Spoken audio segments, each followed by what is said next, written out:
So I guess कि आप लोगों ने ट्राई किया होगा। ओके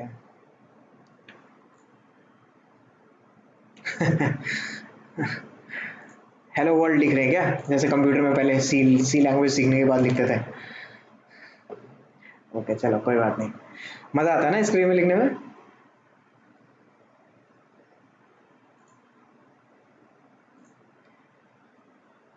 हम्म,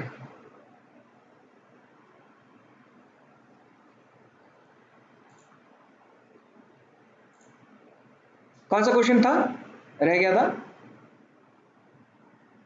क्वेश्चन? Question number 10। अच्छा 9, हाँ 9 रह गया था।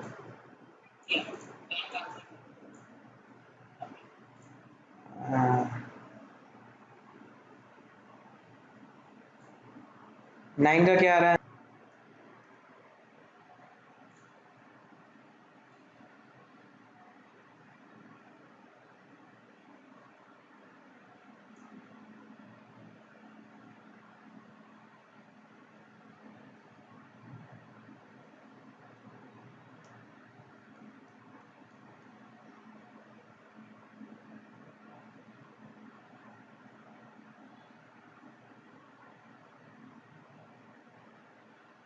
ओके तमंग ना, अच्छा अच्छा ये ऐड हो गया अभी नहीं।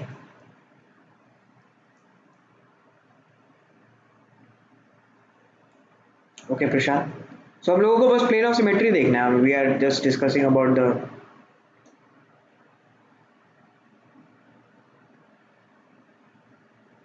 chirality of the molecule.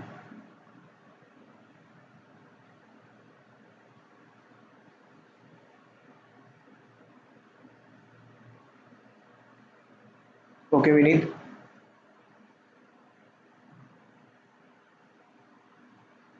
चलो मैं आंसर दिखा देता हूँ, आप लोग बताना देख के समझ में आ रहा है कि नहीं आ रहा है, या दिख रहा है या नहीं दिख रहा है। None of them have plane of symmetry.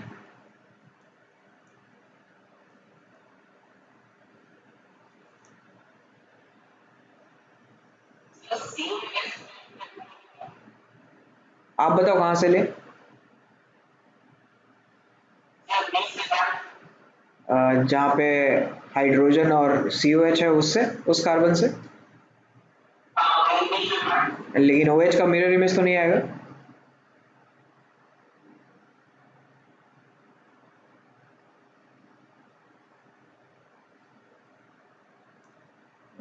आ रहा है क्या?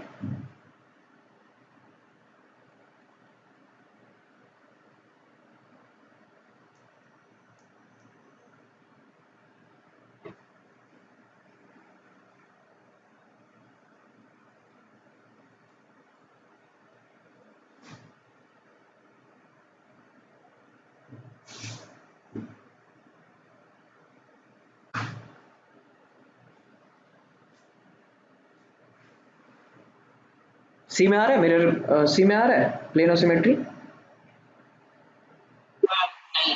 नहीं आ रहा है ना? हाँ तो सी भी आएगा, तो सब कुछ ए बी सी डी सब होगा। फिर नेक्स्ट है number of chiral carbons in beta plus D glucose.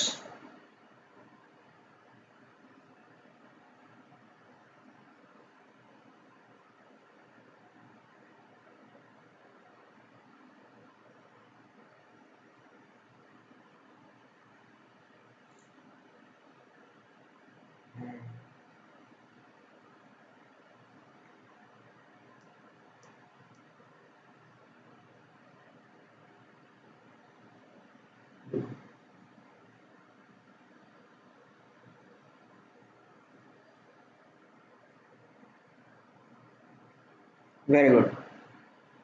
सो वरुण, ओम, आपका आंसर सही है। क्षितिज तमंगना, इसमें ओपन चेन होगा, विनीत ओपन चेन होगा तो 4 होगा, ठीक है। अब जब हम लोग बीटा की बात कर रहे हैं, प्रशांत यू आर एब्सोल्युटली राइट, सो जब हम लोग बीटा की बात करें तो इसका मतलब है कि साइक्लिक चेन है, ठीक है। और साइक्लिक चेन है तो देखो जैसे बीटा प्लस, या फिर कोई भी एक ग्लूकोज का स्ट्रक्चर देख लेते हैं। हाँ ये देखो जैसे ये बीटा डी ग्लूकोज है ना। तो इसमें all carbon are chiral, right, यहाँ ओ एच लगा होगा।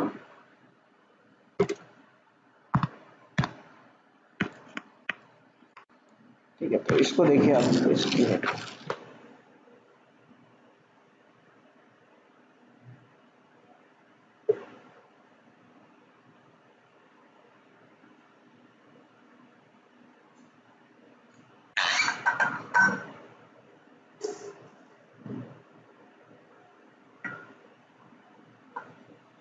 दिख रहा है।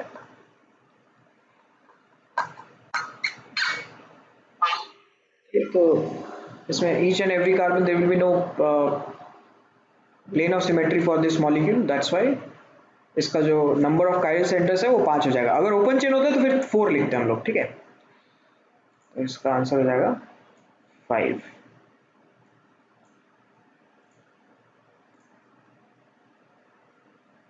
फिर ये हम लोगों ने डिस्कस कर लिया था I guess. Question number 12। Question number 13 देखो।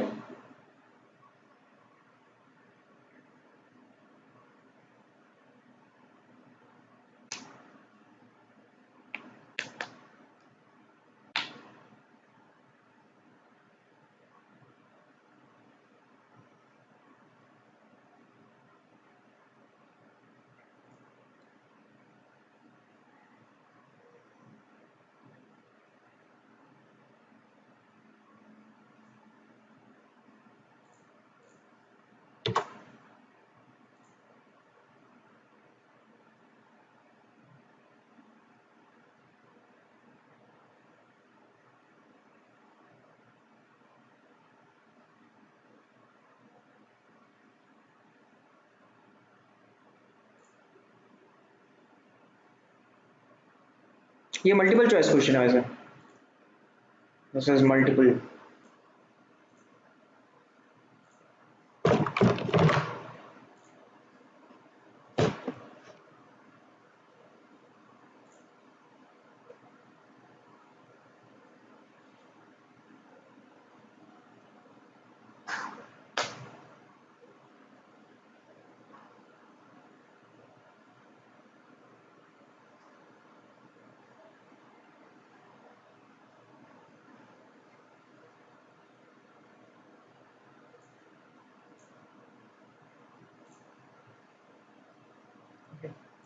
तो इसका आंसर हो जाएगा बी एंड सी।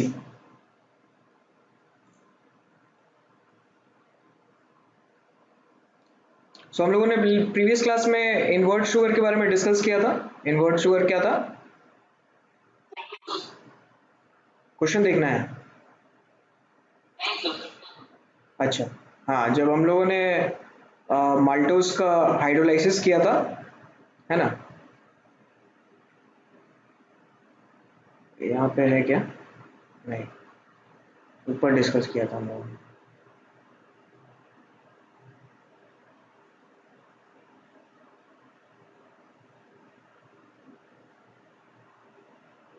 कहाँ है,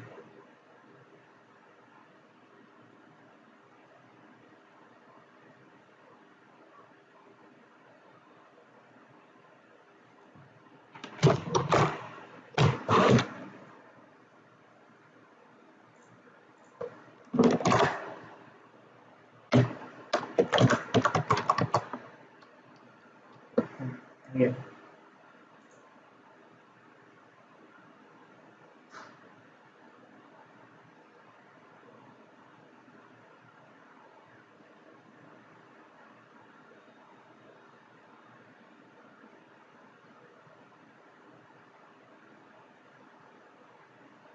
कहाँ घूम गया वो फिर से, हाँ, ये इनवर्ट शुगर, ठीक है।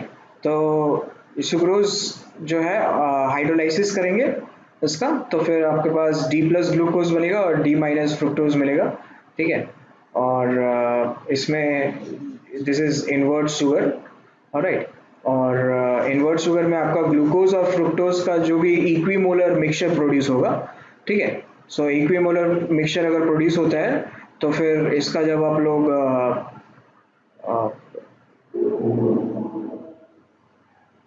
रोटेशन निकालोगे, angle of rotation, that angle of rotation will be 20 degree, -20 degree, right.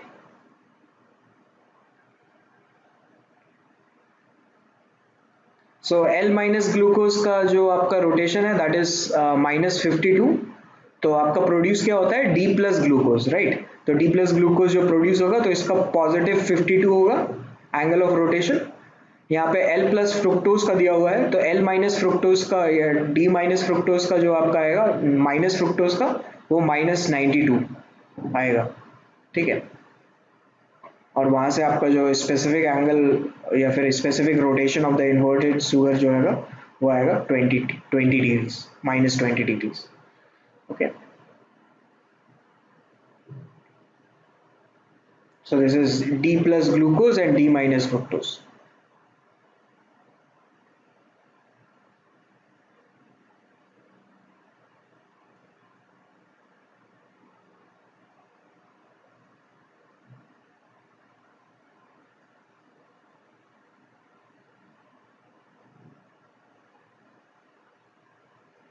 ठीक है, कोई डाउट है इसमें क्वेश्चन 13 में? ठीक है, आपको ये डाउट आ रहा होगा कि मे बी यहाँ पे +52 है, यहाँ पे -92 है, तो 40 होना चाहिए, राइट। लेकिन आपका तो 1 मोल ग्लूकोज प्रोड्यूस हुआ है और 1 मोल फ्रुक्टोज प्रोड्यूस हुआ है ना, तो टोटल 2 मोल्स इन्वर्ट शुगर है आपके पास, राइट। अगर 1 मोल लेंगे तो उसका -20 आएगा, है कि नहीं। शुगर के अगर पर मोल, इन्वर्ट शुगर का अगर पर मोल देखेंगे तो वो तो -20 आएगा ना, क्योंकि अभी यहाँ पे 1 मोल ग्लूकोज और 1 मोल फ्रुक्टोज मिलकर के आपको 2 मोल दे रहा है, तो 2 मोल शुगर का जो रोटेशन है वो -40 है, तो 1 मोल का -20 होगा। इससे बी और सी आंसर आ जाएगा। और इन्वर्ट शुगर को प्रिपेयर करने के लिए जो है हम लोग माल्टोज का एसिड कैटलाइज हाइड्रोलिसिस जरूरी नहीं है, बस वाटर डाल देने से जो है वो हो जाएगा इसमें, ठीक है। सो एसिड कैटलाइज करने से जो है वो हाइड्रोलाइज नहीं हो, okay. So this is just for information. Question number 14 भी हो गया था आई गेस हम लोगों का।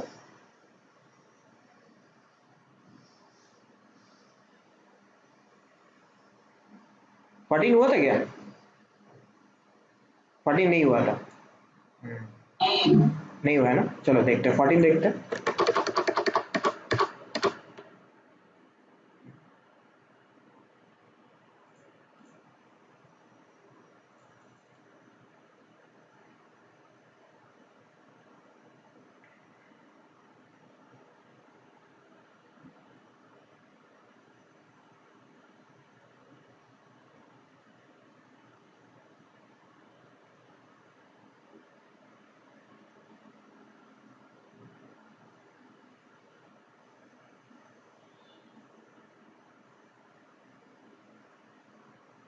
ये मल्टीपल चॉइस है, ठीक है, मल्टीपल चॉइस भी हो सकता है ये मल्टीपल चॉइस।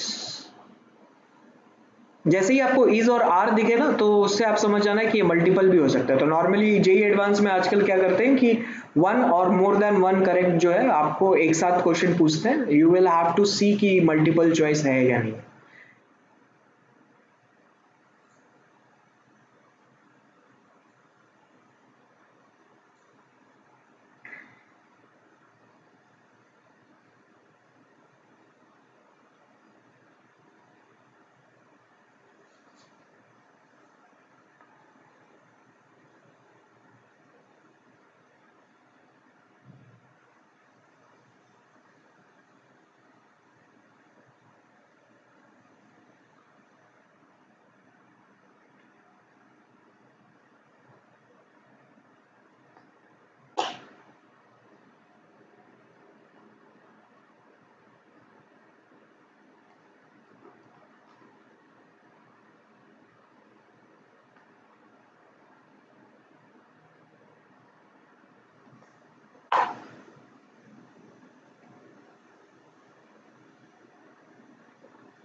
बीटा एनोमर का मैंने आपको बताया था कैसे देखते हैं, दो मेथड बताया था।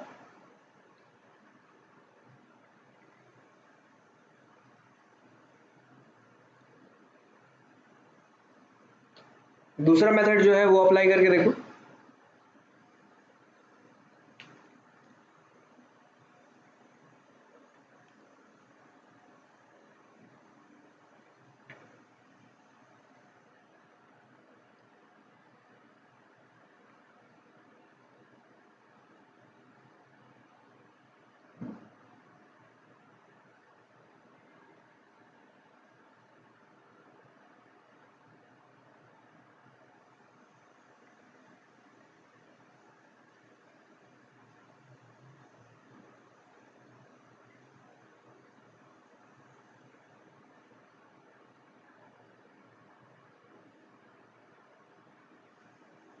दूसरा मेथड क्या बताया था, कोई बता सकता है क्या, बीटा कैसे देखता है?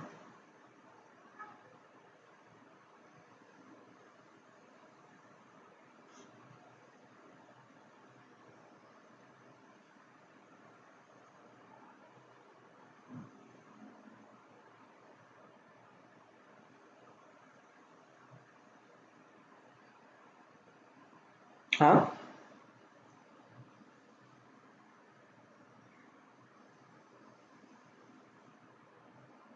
हाँ, वेरी गुड स्क्रीन।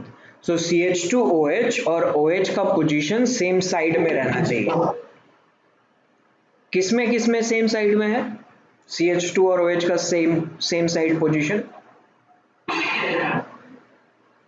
बी में है,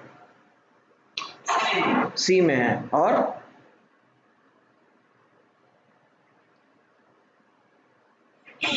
और डी में भी है। Very good. तो इसीलिए इसका आंसर क्या हो जाएगा, सी और डी। हम लोगों ने क्या देखा, CH2 और OH का पोजीशन देखा, ऑक्सीजन के साथ जो लगा हुआ है कार्बन इसका OH, और इस ऑक्सीजन के साथ जो लगा हुआ है CH2OH उसका पोजीशन अगर सेम साइड में है तो। इनमें डिफरेंट साइड में है, ए में, बी में भी अगर आप देखो तो ये भी डिफरेंट साइड में है, सी में आपका सेम साइड में है, और डी में भी आपका सेम साइड में है। दोनों नीचे है या दोनों ऊपर है।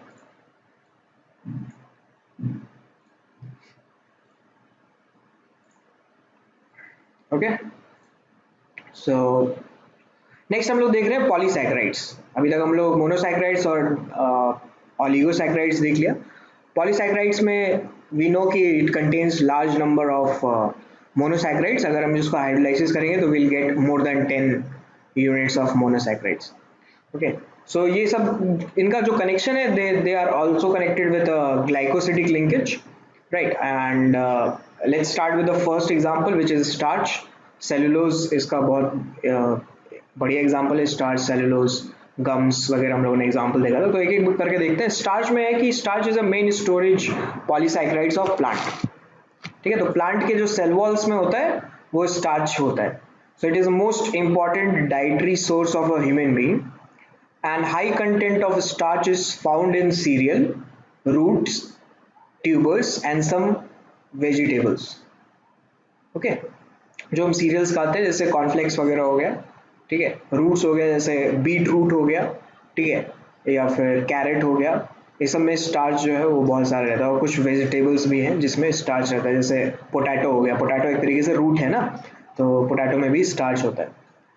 So starch is a polymer of alpha glucose, ठीक है, and it consists of two components, amylose and amylopectin।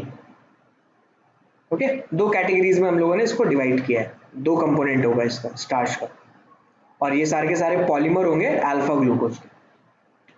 तो जैसे एमाइलोज का अगर देखते हैं क्या है amylose, amylose is water soluble component, ठीक है, and amylopectin is water insoluble in water, that is insoluble in water, right?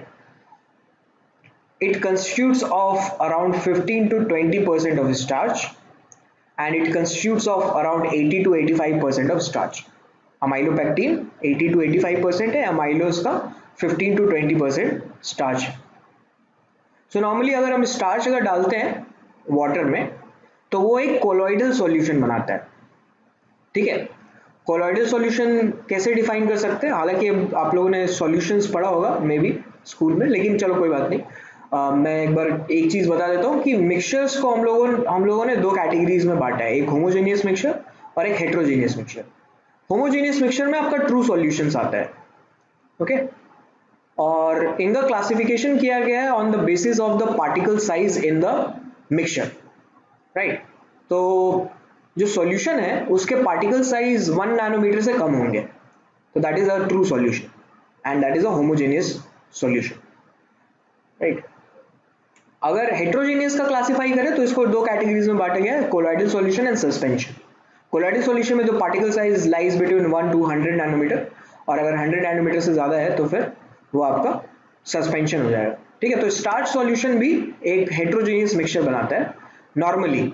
अगर स्टार्च का सॉल्यूशन है और उसमें स्टार्च का परसेंटेज बहुत कम है तो that will be a true solution, okay, क्योंकि इसका पार्टिकल साइज अभी ज़्यादा नहीं है एट लोअर कंसेंट्रेशन। जैसे जैसे आप कंसेंट्रेशन बढ़ाते जाओगे वो सॉल्यूशन कोलाइडल बनता जाएगा और कोलाइडल के बाद वो धीरे धीरे सस्पेंशन में भी कन्वर्ट हो जाएगा। That is the reason why amylose is water soluble, क्योंकि इसमें कम स्टार्च है। इसमें अगर कम स्टार्च है तो this will be a solution, this will be towards true solution.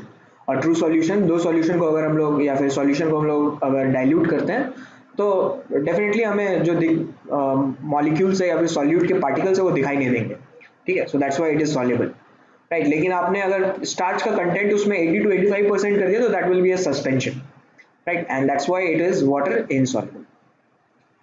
Chemically, amylose is a long unbranched chain with 200 to 1000 alpha D plus glucose units held together by C1 and C4 glycosidic linkage. Okay, कैसे दिखता है ये ऐसा दिखता है amylose, देखो, ठीक है। दिस इज अनब्रांच चेन, एकदम स्ट्रेट चेन में कनेक्टेड होगा between C1 and C4। C1 C4 के बीच में कनेक्शन है, C1 C4 के बीच में कनेक्शन, ठीक है। ये जो ऐसे स्क्वायर करके बनाया हुआ है इसका ये मतलब नहीं है कार्बन है, यहाँ बस ऑक्सीजन है, ये ऑक्सीजन का ही बॉन्ड है, ठीक है। इट इज अगर अमाइलोपेक्टिन का देखेंगे तो अमाइलोपेक्टिन के बारे में बोल सकते हैं it is a branch chain polymer of alpha D glucose units in which chain is formed by C1 C4 glycosidic linkage whereas branching occurs by C1 C6 glycosidic linkage। ये C1 C4 में भी होता है, C1 C6 में भी होता है। कैसा दिखता है ये देखो, ऐसा दिखता है अमाइलोपेक्टिन, ठीक है। तो C1 C4 में भी है और फिर जाकर के C1 और C6 से भी कनेक्टेड है। तो C6 में जो CH2OH लगा हुआ है ये उसके साथ कनेक्टेड है, तो ये ऐसे लेयर में रहेगा, एक लेयर फिर दो लेयर फिर तीसरा लेयर, ऐसे लेयर्स में भी चलेगा और चेन में भी चलेगा, ठीक है। तो ये 2D पॉलीमर है आपका, एक ये X डायरेक्शन में भी जा रहा है और ये Y डायरेक्शन में भी बढ़ता जा रहा है, ओके। इनको हम लोग कहते हैं अल्फा लिंकेज। अल्फा लिंकेज हम ऐसे कह रहे हैं क्योंकि OH जो आपको दिख रहा है that is below the plane of the ring, ठीक है। यहाँ पे आपका जो ट्रिवियल डेफिनेशन है ना वो बहुत काम में आएगा कि अल्फा लिंकेज कौन सा है, एक बीटा लिंकेज भी आएगा। तो अल्फा बीटा लिंकेज आपको समझने में इसी तरीके से हेल्प होगा कि अल्फा लिंकेज में oxygen will be below the plane of the ring, जो कि है, ठीक है। तो this is alpha linkage. Similarly यहाँ पे भी जो है ये दिस इज अल्फा लिंकेज, इसको भी हम लोग अल्फा लिंकेज कहेंगे क्योंकि OH जो है वो आपका प्लेन ऑफ द रिंग के नीचे लाई कर रहा है, ओके।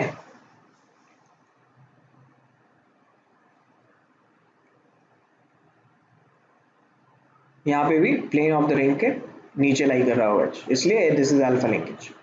बीटा लिंकेज देखो सेलुलोज में होता है ना, ये देखो ये सेलुलोज है, this is beta linkage. The linkage is similar, alpha linkage और beta linkage are nothing but they are glycosidic linkage, but there are two types of glycosidic linkage, एक alpha linkage और एक beta linkage। जो beta anomer से बन रहा है that is beta linkage और जो alpha anomer से बन रहा है वो alpha linkage, that's it। तो यहाँ पे OH जो है वो आपको प्लेन के ऊपर दिख रहा है ना, रिंग के प्लेन के ऊपर OH का कनेक्शन अगर है, ऑक्सीजन का connection, that is beta linkage. Similarly देखो हर एक केस में यही है, तो ये बिल्कुल जो है ऊपर ऊपर ऊपर एक के ऊपर एक के ऊपर एक ऐसा रखता जाएगा, चलता जाएगा। जैसे देखा हो ना कभी कुर्सियां रखी रहती हैं, है ना, कभी पार्टीज में, शादियों की पार्टीज में जो कुर्सियां रखी रहती हैं एकदम स्टैक करके एक के ऊपर एक, बिल्कुल वैसे ये भी कनेक्टेड है, एक के ऊपर एक के ऊपर एक रखा रखा जाता है, ठीक है। सो ग्लूकोज क्या है, ग्लूकोज एक तरीके का पॉलीसैकेराइड है and it occurs exclusively in plants and it is most abundant organic substance in plant kingdom. तो जो भी आपके ट्रीज के जो बार्क्स होते हैं वो सब सेलुलोज ही होते हैं, ठीक है, सेल वॉल्स में सेलुलोज होता है। So it is a prominent constituent of the cell wall of the plants. Cellulose is a straight chain polysaccharide composed only of beta D glucose, ठीक है। अब ऊपर देखा था हम लोगों ने कि भाई स्टार्च में क्या था, alpha glucose, right, alpha glucose या अल्फा डी ग्लूकोज का ये पॉलीमर था, और ये सेलुलोज आपका बीटा डी ग्लूकोज का पॉलीमर है, ठीक है, which are joined by glycosidic linkage between C1 of one glucose and C4 of the next glucose unit, ठीक है, ऐसे कनेक्शन होता है।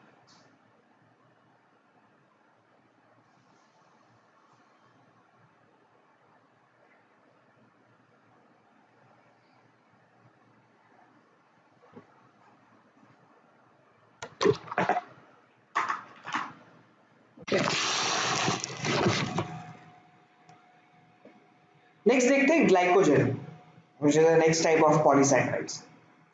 So the carbohydrates are stored in animal body as glycogen, okay, and it is also known as animal starch because its structure is similar to amylopectin and is rather more highly branched। amylopectin की तरह थोड़ा structure होता है इसका, इस तरीके से, लेकिन ब्रांचिंग इसमें ज्यादा होती है, ठीक है। So it is present in liver, muscle, brain and found in yeast and fungi. Animal kingdom में जैसे आपका सेलुलोज प्लांट किंगडम का था पॉलीसैकेराइड, और ग्लाइकोजन हमारा एनिमल किंगडम का पॉलीसैकेराइड। सो ये क्वेश्चन देखो, जैसे क्वेश्चन नंबर 15,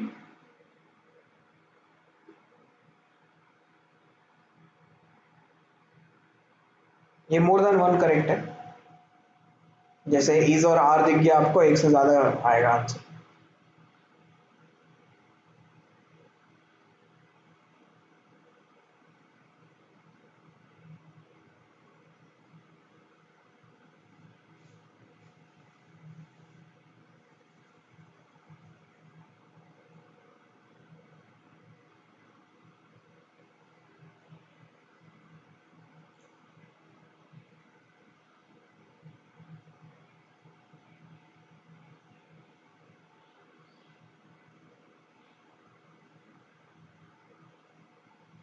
हाँ, ए और बी अल्फा और बीटा है, हाँ हाँ एग्जैक्टली।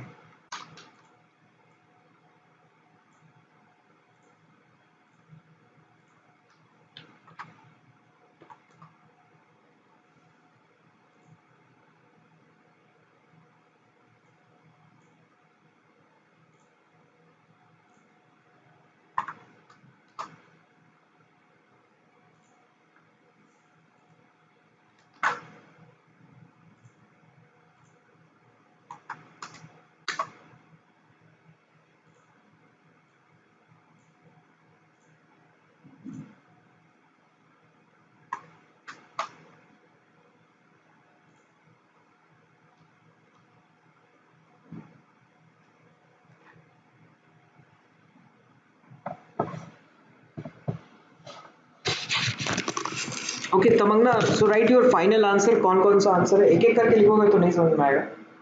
जैसे ओम ने बहुत बढ़िया लिखा है, एक साथ ही आंसर लिख दिया। हाँ वेरी गुड। ओम आपका भी आंसर सही है, तमन्ना आपका भी आंसर सही है।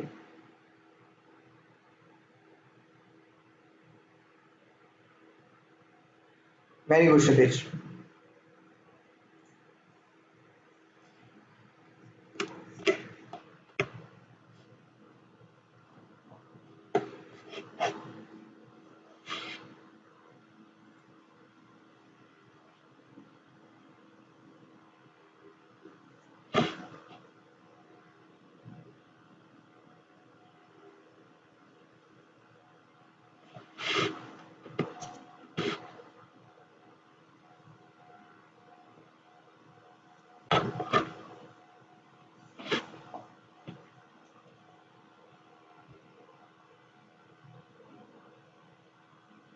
ओके विनीत।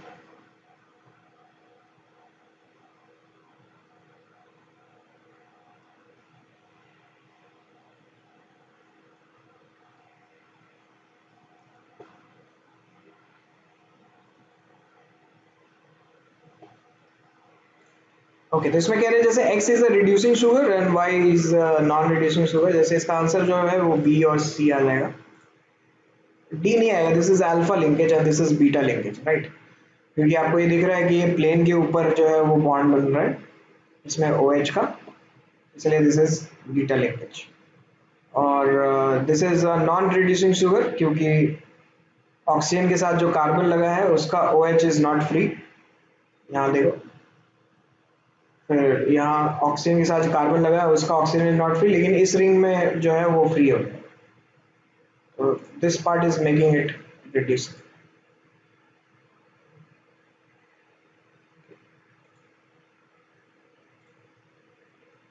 नेक्स्ट देखते हैं प्रोटीन्स। सो प्रोटीन्स का मतलब होता है कि प्राइमरी और प्राइम इंपॉर्टेंस जो रखता हो उसका, the word protein comes from proteios, ठीक है, विच मीन्स प्राइमरी और prime importance. So all proteins are polymers of alpha amino acids, ठीक है। अब अल्फा अमीनो एसिड क्या होता है, ये है alpha amino acid. Alpha amino acid में both carboxylic group and amines group will be there, ठीक है। So basically this alpha amino acid is acting as a base as well as acid at the same time, so it will be amphoteric in nature, all right? So amino acid contains, देखो यहाँ लिखा हुआ है, contains both NH2 and carboxyl group as a functional group. So depending on the relative position of the amine groups with respect to carboxylic group, the amino acid are classified as alpha, beta, gamma, delta and so on. तो यहाँ पे alpha position पे लगा इसलिए alpha बोल रहे हैं। एक कार्बन छोड़ के लगता तो बीटा बोलते हैं, फिर उसके बाद लगता तो गामा बोलते हैं, फिर उसके बाद लगता तो डेल्टा बोलते हैं, ऐसे। So only alpha amino acids are obtain on hydrolysis of the proteins, ठीक है। बाकी जितने भी आपके beta, gamma, delta amino acids हैं वो सारे के सारे किसी और जगह से मिलते हैं, प्रोटीन से नहीं मिलता। Protein is only a polymer of alpha amino acid.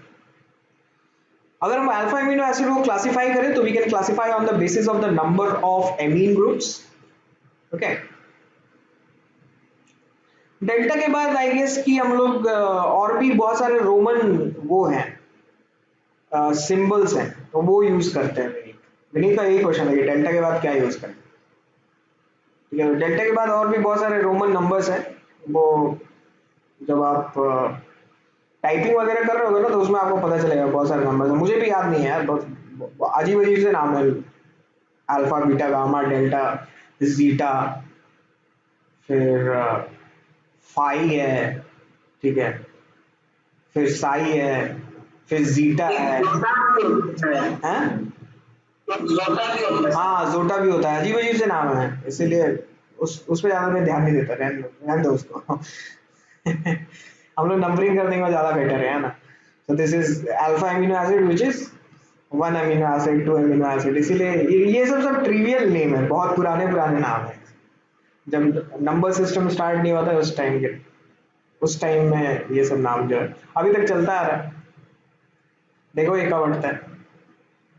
सो हाँ, मैं कह रहा था कि अगर क्लासिफाई करें एमिनो एसिड्स को तो we can classify on the basis of the number of amine groups and number of carboxylic group. तो अभी यहाँ पे आपको दिख रहा है कि equal number of carboxylic and amine groups है, that's why this is amphoteric, है ना। अगर एमीन ग्रुप ज्यादा होगा तो बेसिक होगा, और अगर कार्बोक्सिलिक ग्रुप ज्यादा होगा तो that will be an acidic in nature, ठीक है। सो जैसे देखो, equal number of amino and carboxylic make it neutral, more number of amino basic हो जाएगा, मोर कार्बोक्सिलिक ग्रुप एसिडिक हो जाएगा, ठीक है। So amino acids which can be synthesized in the body is known as non-essential amino acids, क्योंकि वो हमें किसी एक्सटर्नल एजेंट से कंज्यूम करने की जरूरत नहीं है, वो हमारे बॉडी में ऑलरेडी फॉर्म हो रहा है, that is not an essential amino acid. जो हमारे बॉडी में फॉर्म नहीं हो रहा है that is for us is an essential amino acid, okay. So those which cannot be synthesized in the body must be obtained through diet are known as essential amino acid, ठीक है। इसको table में देखते हैं, table में हम लोगों ने स्टार मार्क करके रखा है जो कि हमारा एसेंशियल अमीनो एसिड है। तो इसको ऐसे कुछ 1 लेटर कोड दे करके या 3 लेटर सिंबल दे करके हम लोगों ने नाम दिया। तो बेसिकली जो आपका आर है ना, ये वाला R, इस ग्रुप में अगर हम चेंजेस करेंगे तो क्या क्या हो सकता है, ठीक है। तो अप टू 19 कार्बन जो है नेमिंग दिया हुआ है। तो जैसे देखो कि ग्लाइसिन है, तो R की जगह H हो जाएगा, यहाँ जो R लगा है ना, ये, तो ये हो जाएगा CH2 COH और NH2, तो उसको ग्लाइसिन बोलेंगे, ठीक है। तो और अगर CH3 लगा दिया तो इसको एनानाइन बोलेंगे, एलानाइन। फिर जैसे देखो वैलाइन है, ये CH टू होल ट्वाइस, ठीक है। ये एक एसेंशियल एमिनो एसिड है, this is not formed in human body. फिर ल्यूसाइन है, this is also not formed in human body, ठीक है। तो देखो जैसे कहाँ से कहाँ तक जा रहा है आपका, 3 से लेकर के 7 तक, 3 से लेकर के 7 तक पूरा का पूरा they are essential amino acids,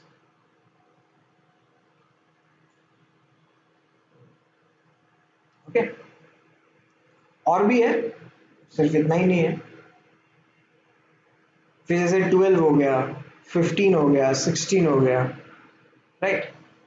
सो आप ऐसे देख सकते हो कि टोटल 20 में कितने एमिनो एसिड जो है वो हमारे पास एसेंशियल है। तो 1 2 3 4 5, ठीक है, 5 यहाँ हो गया, 6 7 8, 8 और ये 9 और ये 10, ठीक है। तो टोटल 20 में आधे जो है हमारे लिए एसेंशियल है और आधे जो है वो नॉन एसेंशियल है, वो सारे के सारे बॉडी में प्रोड्यूस होते हैं, ठीक है।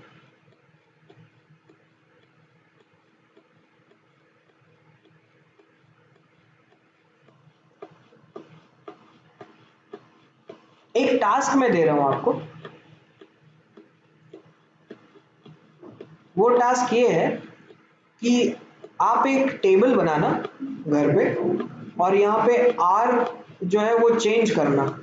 यहाँ जैसे आपको टेबल दिया हुआ है ना, तो इस आर को लगा लगा के देखना और उसमें पता करना कि इन अमीनो एसिड्स में कितने काइरल सेंटर्स हैं, ठीक है। कर पाओगे?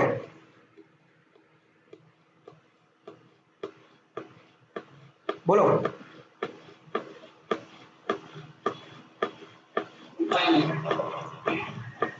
ओके, तो हर एक जगह एक एक लगा लगा के देखिएगा कितने काइरल सेंटर है, फिर क्या इसका ज्योमेट्रिकल आइसोमर पॉसिबल है क्या, ठीक है। ये एक बार आप खुद से घर पे ट्राई करके देखना, ये ट्राई करोगे तो फिर तब नॉर्मली क्या है कि आजकल ऐसे क्वेश्चंस पूछने लगे हैं जेई मेंस में। ये जैसे एक कोई कोई कंपाउंड दे दिया, जैसे सेराइन दे दिया, सेराइन में बोल दिया कि आप बताइए सेराइन में कितने सारे काइरल सेंटर्स हैं, या कितना इसका ज्योमेट्रिकल आइसोमर बन सकता है, राइट। तो they are asking such questions. So now moving on, so कि amino acids are usually colorless and crystalline solid, and these are water soluble, high melting solids and behave like salts rather than simple amines or carboxylic group. Okay, नहीं विनीत नहीं, नाम और formula याद रखने की जरूरत नहीं, मैं बता दूंगा किसका याद रखना। बाकी आप ये टास्क करोगे तो आपको खुद ब खुद याद होगा। So these are water soluble and high melting point, behaves like salt। जैसे मैंने बोला एमीन्स और कार्बोक्सिलिक ग्रुप प्रेजेंट होने के बावजूद ये जो है इंडिविजुअल अपना प्रॉपर्टी नहीं दिखा पाते, बिकॉज उनमें उनके बीच में ही रिएक्शन हो जाएगा, इंट्रामोलिकुलर एसिड बेस रिएक्शन हो जाएगा। देखो ये एक तरीके से इंट्रामोलिकुलर एसिड बेस रिएक्शन में इन्वॉल्व है, और यहाँ पे एक आयन बना है जिसपे एक नेगेटिव चार्ज है और एक पॉजिटिव चार्ज है, इसको हम लोग कहते हैं ज्विटर आयन, ठीक है। तो एक तरीके से सॉल्ट की तरह बिहेव कर रहा है इस पॉइंट, इस पूरे मॉलिक्यूल में, या ज्विटर आयन को अगर आप देखोगे तो zwitter ion is neutral, but individual ions हैं, यहाँ पे पॉजिटिव आयन भी है और नेगेटिव आयन भी है, राइट। तो in aqueous solution the carboxyl group can lose a proton and amino group can accept a proton, giving rise to a dipolar ion known as Zwitter ion. In Zwitter ionic form, amino acids show amphoteric behavior as they react both with acids as well as base. जो मैं बोल रहा था वही point है इसमें basically. So it can act as both acid as well as it can act as a base. So this is an amphoteric in nature. Except for glycine, all other naturally occurring alpha amino acids are optically active. देखा, पता चल गया है ना. ये glycine को छोड़ करके अगर हाइड्रोजन लगाएंगे यहाँ पे आर की जगह, तो उसको छोड़ करके बाकी जितने भी नेचुरली ऑकरिंग हमारे पास अल्फा अमीनो एसिड्स है ना, ये सारे के सारे अल्फा अमीनो एसिड्स, वो सारे के सारे जो है वो ऑप्टिकली एक्टिव होंगे. तो आपका टास्क यही है कि कितने काइरल सेंटर हैं आपको वो पता करना है उसमें, और कितने ऑप्टिकल आइसोमर्स होंगे. एक टेबल जैसा बना लेना स्ट्रक्चर के साथ, ठीक है, और उस टेबल को बना करके अपने पास रख लेना. जब एग्जामिनेशन आएगा तो एग्जामिनेशन के पहले उसको पढ़ लेना एक बार पलट के, ठीक है.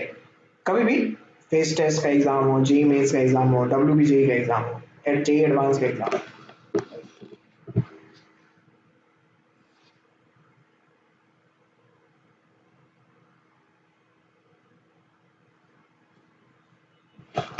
ठीक है, तो इसमें जो कायरल सेंटर होगा, एक कायरल सेंटर तो आपका जो है वो अल्फा कार्बन होगा, because that alpha carbon will be asymmetrical, है ना, क्योंकि उसमें एक COH ग्रुप लगा है, एक NH2 ग्रुप लगा है, एक हाइड्रोजन लगा है और एक अल्काइल ग्रुप लगा है. जो अल्काइल ग्रुप आप उसमें लगा होगा, CH3 लगाया है या C2H5 लगाया है, depending on that it will be a chiral centre.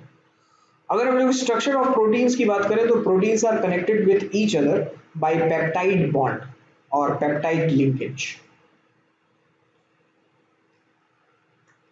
ठीक है, और पेप्टाइड बॉन्ड क्या होता है, जैसे देखो हमने ग्लाइसिन का कनेक्शन करवाया है विथ एडेनाइन, ठीक है, और इसमें H2O को निकाल दिया, वाटर निकाल दीजिए.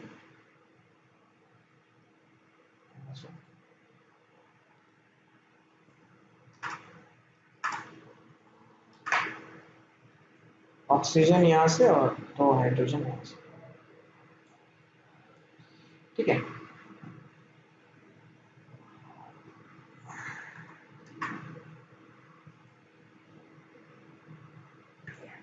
ये H2O निकल गया. H2O निकलने के बाद क्या हो जाएगा कि this is a type of a condensation reaction जहाँ पे H2O का मॉलिक्यूल निकल रहा है और CONH का बॉन्ड जो है वो बन रहा है. This is known as peptide linkage और peptide bond.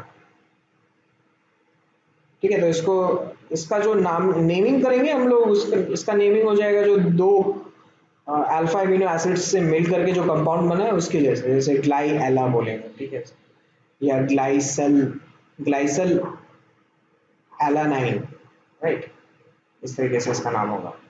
The naming is not important. The thing is कि this will be formed by a peptide linkage, and the peptide linkage is formed between किसके किसके बीच में form हुआ है, carboxyl.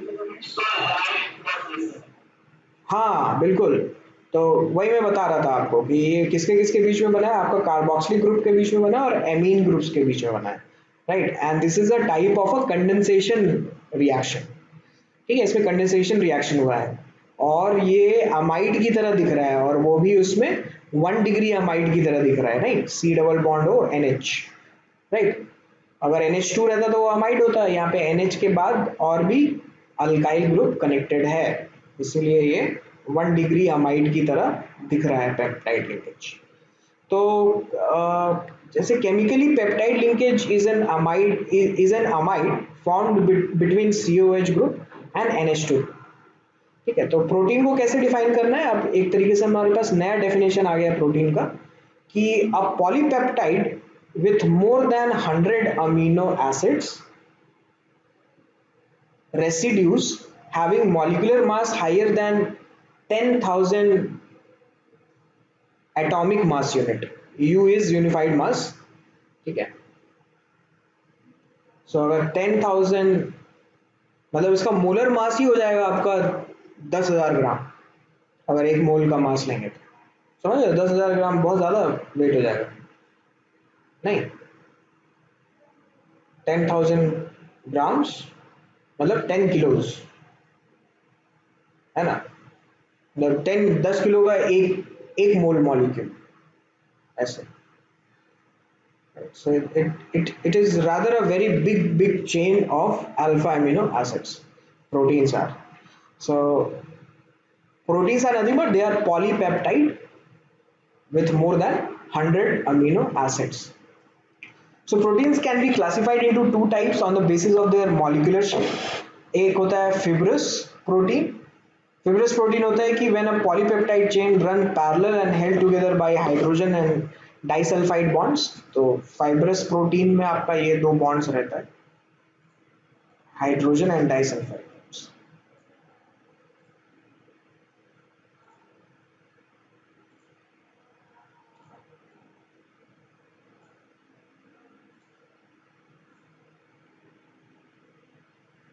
Then a fiber-like structure is formed.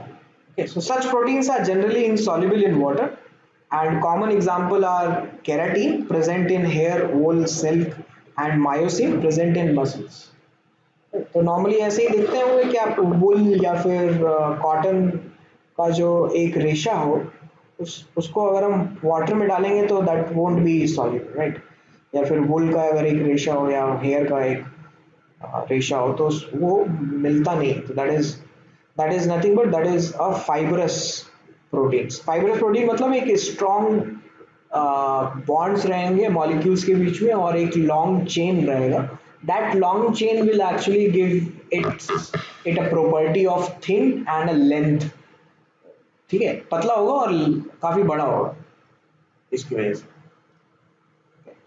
Next type is globular proteins. Globular proteins में क्या होगा कि वो सारे मिक्स होकर के स्फेरिकल शेप के बन जाएंगे.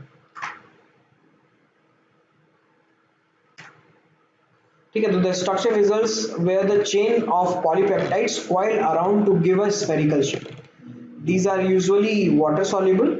जैसे insulin, albumins are common example of globular proteins. Okay. तो इसके बेसिस पे देखो कुछ क्वेश्चंस करते हैं on the base on peptide linkage. इसमें किसी को डाउट है तो बताओ, अभी तक ऊपर जितना भी पढ़ा है.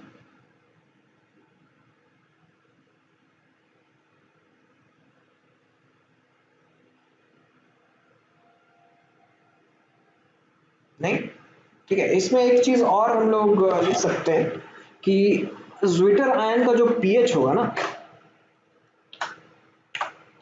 pH of Zwitter ion is equal to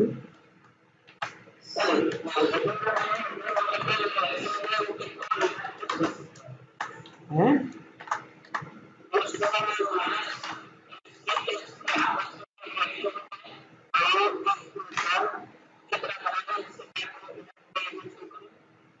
कौन सा किसके किसके बीच में.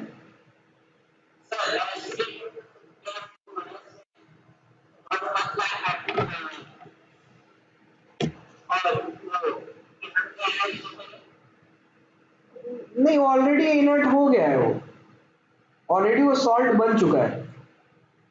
अब इससे ज्यादा और इनर्ट क्या हो सकता है. एसिड और बेस का रिएक्शन हो गया, खत्म हो गया उसका प्रॉपर्टी सारा का सारा.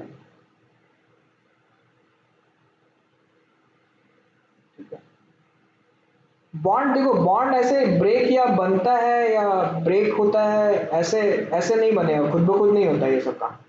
ये सब काम कब होगा, जब आप उसको प्रॉपर एनर्जी दोगे तब, because of the thermodynamics of the reaction, right. तो थर्मोडायनेमिक्स क्या बोलता है कि एक रिएक्शन स्पॉन्टेनियस होने के लिए क्या होना चाहिए, उसमें कुछ कंडीशंस है, राइट. डेल्टा जी का कोई कंडीशन है कि delta H minus T delta S क्यों लिखते हैं, तो वही कंडीशन होना चाहिए ना कि खुद ब खुद नहीं हो पाएगा spontaneous, right. Either you will have to give delta h or either you will have to take delta s.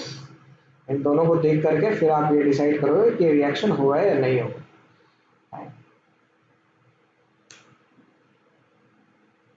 हाँ, तो मैं ये कह रहा था कि pH of the zwitter ion जो है हम लोग लिख सकते हैं pK1 plus pK2 divided by 2.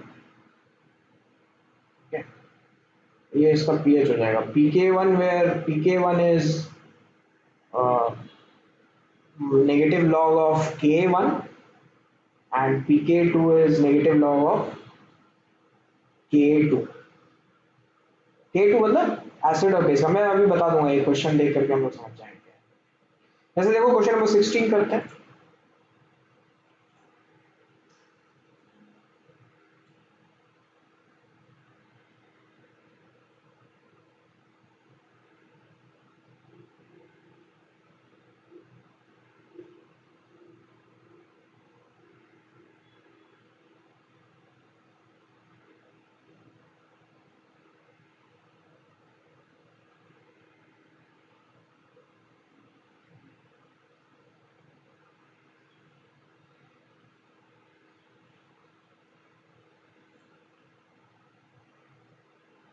Yes sir, you are absolutely right.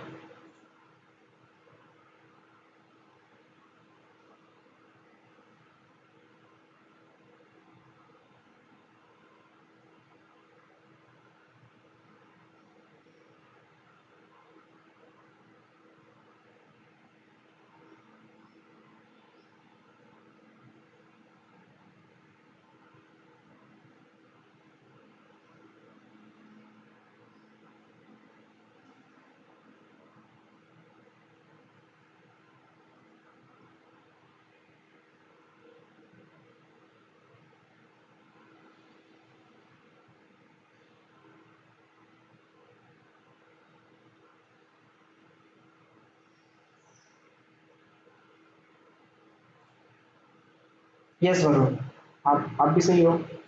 Very good.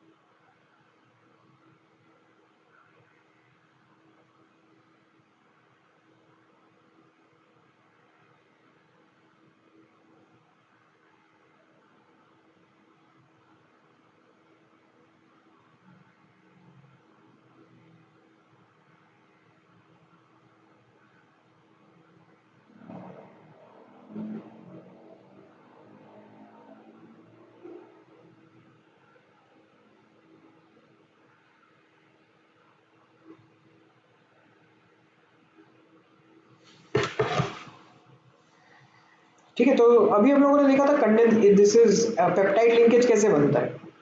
So peptide linkage बनता है बाय कंडेंसेशन, और जो रिजल्ट है पेप्टाइड लिंकेज का वो अमाइड की तरह दिखता है, which is 1 degree amide. So the correct answer would be D.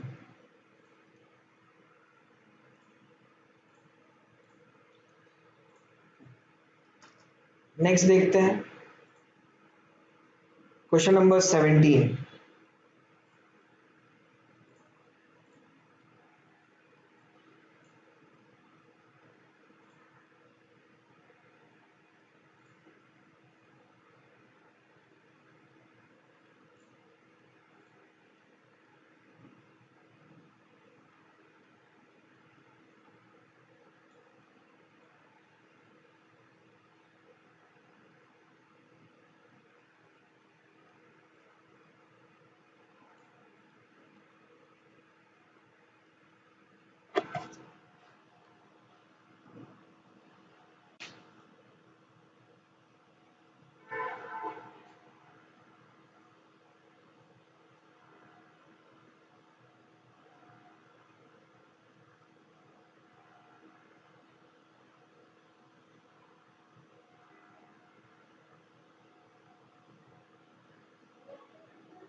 Yes Siddhesh, very good.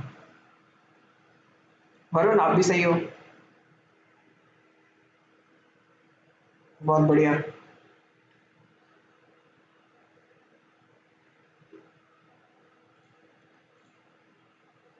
तो yes, the majority of the amino acids present in protein is alpha amino acid, right? क्योंकि बस आपको अल्फा एमिनो एसिड जो protein के hydrolysis से मिल सकता है। क्वेश्चन नंबर 18 देखो।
Varun you are absolutely right, very good.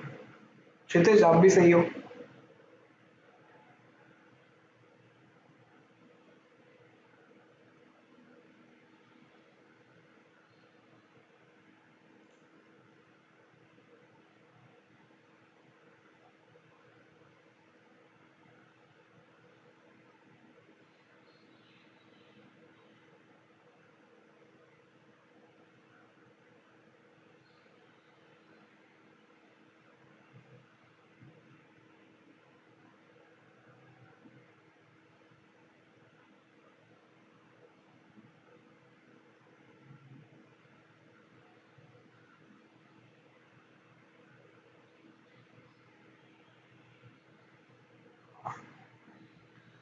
बहुत लोगों ने ऑप्शन ए सेलेक्ट किया है, but that is not true.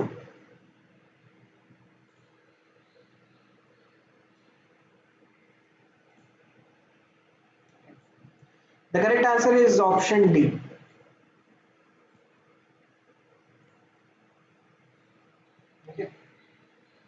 Reason क्या है इसका, ये देखिए। मुझे आप एक चीज बताइए, मान लो कि मैं एक एसिड ले रहा हूं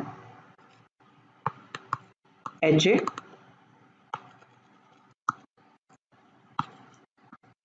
और ये ब्रेक हो रहा है इनटू H प्लस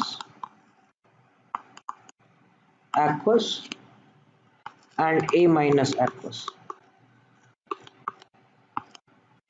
ठीक है? और इसका pK है, मान लेते हैं 3.5, ठीक है? अगर मैं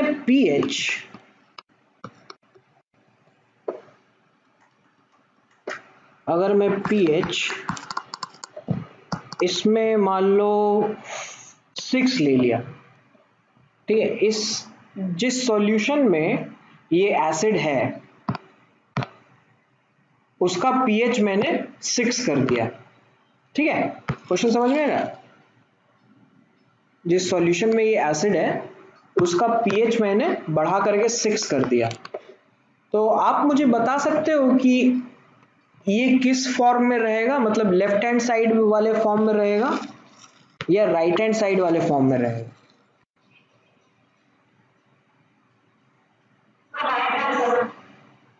राइट हैंड साइड वाले फॉर्म में रहेगा, ठीक है? तो one thing I can comment on this is कि इसके पीके के रेस्पेक्ट में दिस पीएच इज बेसिक,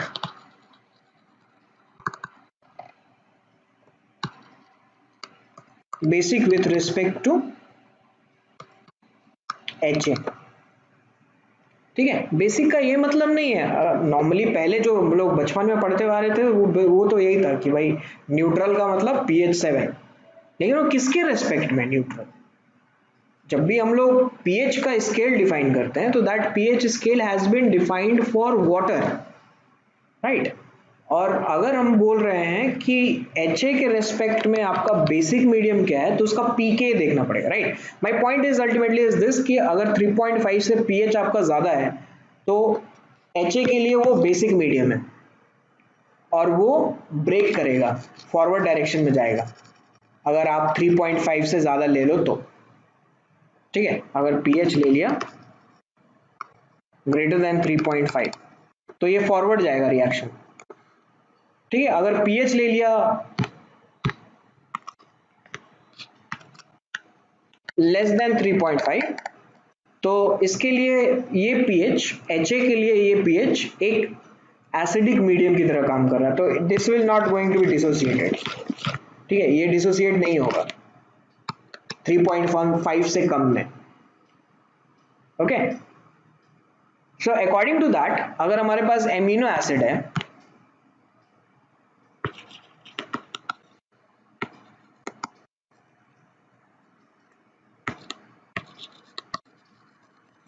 ठीक है, तो एमिनो एसिड में कार्बोक्सिलिक का पीएच क्या होगा या पीके क्या होगा इसका? क्या मान है बताओ, आप बोलो, कोई नंबर मान लेते हैं 5। NH2 होना चाहिए।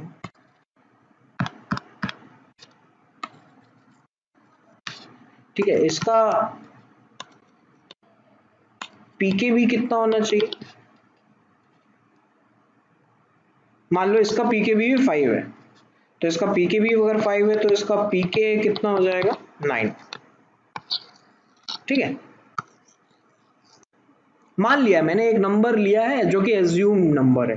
ठीक है, कुछ भी हो सकता है, लेकिन माय पॉइंट इज कि 7 से तो कम होगा ना, COH का तो 7 से कम होगा ना पीएच या पीके, राइट? पीके 7 से कम होगा। सिमिलरली NH2 का भी पीके भी जो है वो भी 7 से कम होगा, या फिर इसका पीके जो है वो 7 से ज्यादा होगा।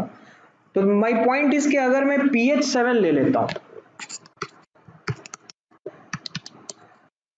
तो पीएच 7 COH के रेस्पेक्ट में कौन सा मीडियम है?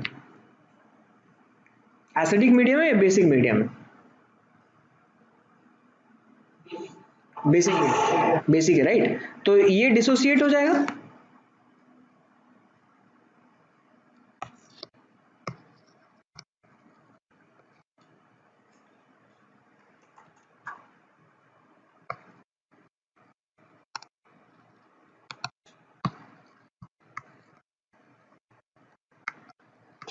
एट ग्रेटर देन पीएच 5 नहीं, फिर इसके हिसाब से, इस पीके के हिसाब से ये क्या है? एसिडिक मीडियम है ना? पीके 9 के रेस्पेक्ट में पीके 7 एसिडिक मीडियम है। इसका मतलब है कि इसमें H प्लस लग जाएगा।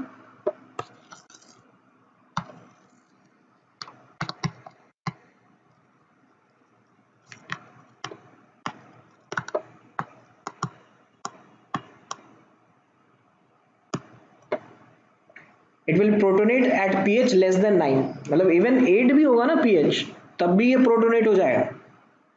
तो इसका ये मतलब नहीं है कि वो 8 पीएच 8 है तो वो बेसिक मीडियम है ना, पीएच 8 है तो इसका मतलब है NH2 के रेस्पेक्ट में वो एक एसिडिक मीडियम है ना? तो पीएच 7 में हमारे पास ये एक ज्विटर आयन के फॉर्म में रहेगा हमेशा, क्योंकि ये अनायन होगा और ये कैटायन होगा। क्लियर है ये?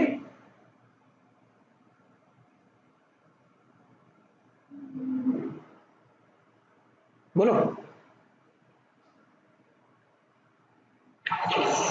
ठीक, बहुत बढ़िया। अब देखते हैं नेक्स्ट वाला क्वेश्चन नंबर 19।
इस क्वेश्चन में आपको देखना है कि H प्लस पहले कहाँ जा करके लगेगा।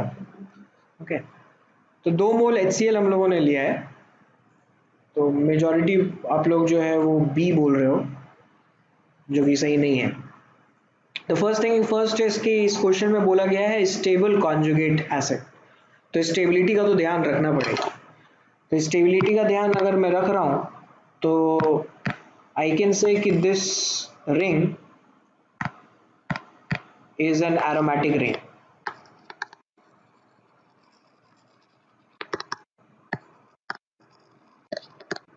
ठीक है, अगर आप यहाँ पे NH बना देते हो तो आप इसकी एरोमेटिसिटी लूज कर दे रहे हो, इसलिए बी और डी तो आंसर नहीं हो सकता।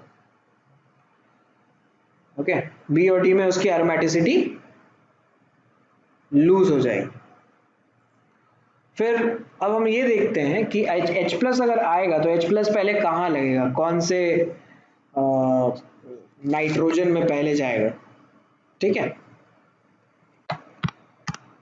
या कौन से ऑक्सीजन में पहले जाएगा। क्या O माइनस में, तो पहला वाला H प्लस ऑक्सीजन में जाके लग जाएगा क्योंकि ये नेगेटिव चार्ज का है। ठीक है, नॉर्मली क्या होता है, negative charge is more unstable, वो सबसे पहले रिएक्शन शो करेगा और COH बन जाएगा।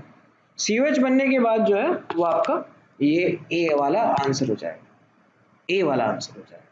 सी क्यों बोल रहे हैं वरुण?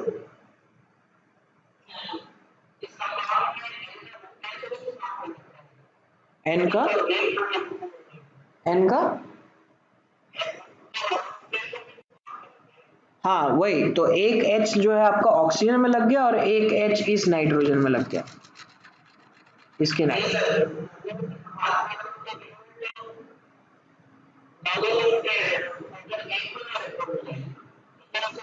नहीं नहीं, 8 पाई इलेक्ट्रॉन कौन बोला, 8 पाई इलेक्ट्रॉन, 6 पाई इलेक्ट्रॉन्स।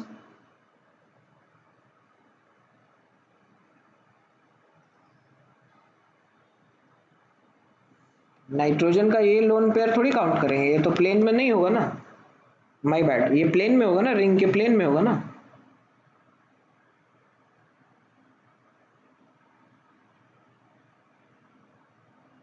ठीक, कुछ कंफ्यूजन आ रहा है, go back see the example of pyridine in aromaticity. नहीं, और भी लिक्विड डाउट है क्या, इस रिंग में, इस रिंग में कितने इलेक्ट्रॉन्स हैं which are taking part in conjugation? 6 है ना, तो इस नाइट्रोजन का जो लोन पेयर है, ये वाला लोन पेयर, इसको काउंट नहीं कर रहे हैं हम लोग। क्यों नहीं काउंट कर रहे हैं? क्योंकि कॉन्जुगेशन के लिए पैरेलल होना चाहिए लोन पेयर, और ये lone pair will be in the plane of the ring, क्योंकि वो नाइट्रोजन जो है वो sp2 हाइब्रिडाइज्ड है, एक पाई बॉन्ड आ गया है, स्क्वायर प्लेनर हो, सॉरी ट्रायंगुलर प्लेनर होगा नाइट्रोजन, तो 2 बॉन्ड जो है वो आपके प्लेन में है और एक लोन पेयर भी आपका उसी प्लेन में होगा। It will be something like कि नाइट्रोजन डबल बॉन्ड इधर, सिंगल बॉन्ड इधर, एक लोन पेयर इधर, तो ये प्लेनर है, तो ये कंजुगेशन में कैसे आएगा नाइट्रोजन। pyridine का एग्जांपल देखो, समझ में आ जाएगा। ठीक है, सो हाँ, तो मैं ये कह रहा था कि पहले नेगेटिव चार्ज वाला जो है वो रिएक्शन शो करेगा, तो पहले O पे लगेगा, O पे नेगेटिव लगेगा, फिर नाइट्रोजन पे जाएगा। तो ये नाइट्रोजन का जो लोन पेयर है दैट इज नॉट अवेलेबल, क्योंकि दिस नाइट्रोजन का ये लोन पेयर जो है वो कॉन्जुगेशन में बिजी होगा and it is making the ring aromatic. Okay, so this is not available. Available कौन कौन सा है आपका, ये नाइट्रोजन अवेलेबल है और ये नाइट्रोजन अवेलेबल है। ठीक है, तो इसमें मैंने मतलब यहाँ ऑप्शन में तो सिर्फ यही दिया हुआ है, इसलिए ऑप्शन ए आ रहा है। नॉर्मली क्या होगा कि आप नाइट्रोजन का ये देख सकते हो कि ये this nitrogen is sp3 hybridised, तो sp3 और sp2 में इलेक्ट्रोनेगेटिविटी sp2 का ज्यादा होता है, इसीलिए वो इलेक्ट्रॉन जो है वो जल्दी डोनेट नहीं करेगा। ठीक है, तो पहले ये डोनेट करेगा, अगर नंबरिंग करें इसका तो पहले इसमें जाकर के लगेगा हाइड्रोजन, फिर इसमें जाकर के हाइड्रोजन लगेगा, फिर इसमें जाकर के हाइड्रोजन लगेगा।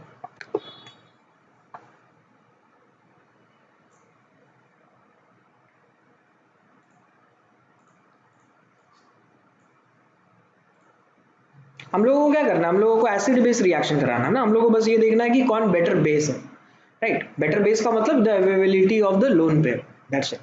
तो बेटर अवेलेबल जहां लोन पेयर है वो उसमें जाकर के पहले लगेगा। तो 2 मोल ही लिया तो 3 मोल लिया हुआ तो तीनों जगह लग जाता है ना।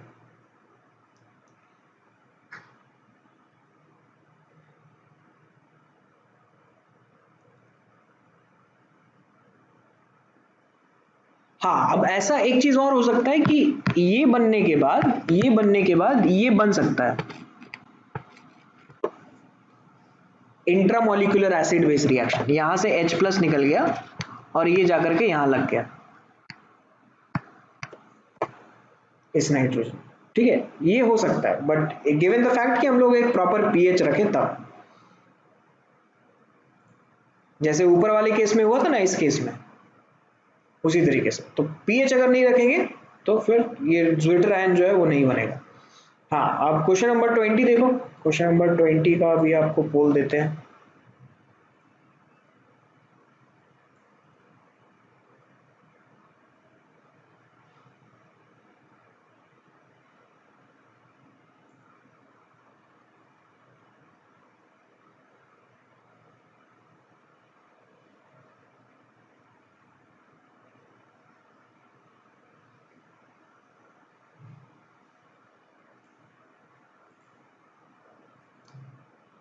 Alimpan, you are absolutely right.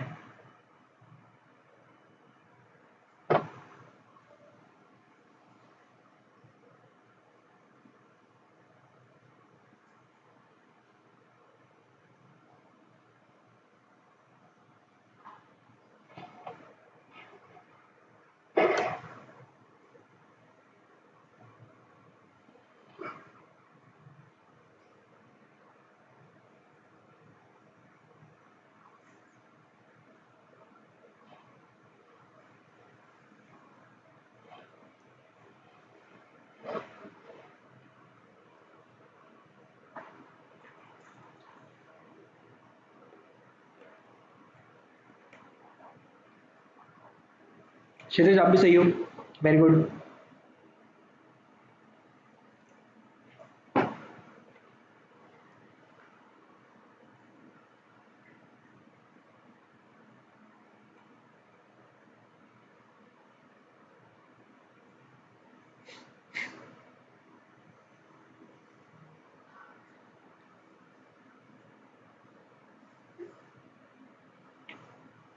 नहीं वरुण, आई डोंट थिंक सो।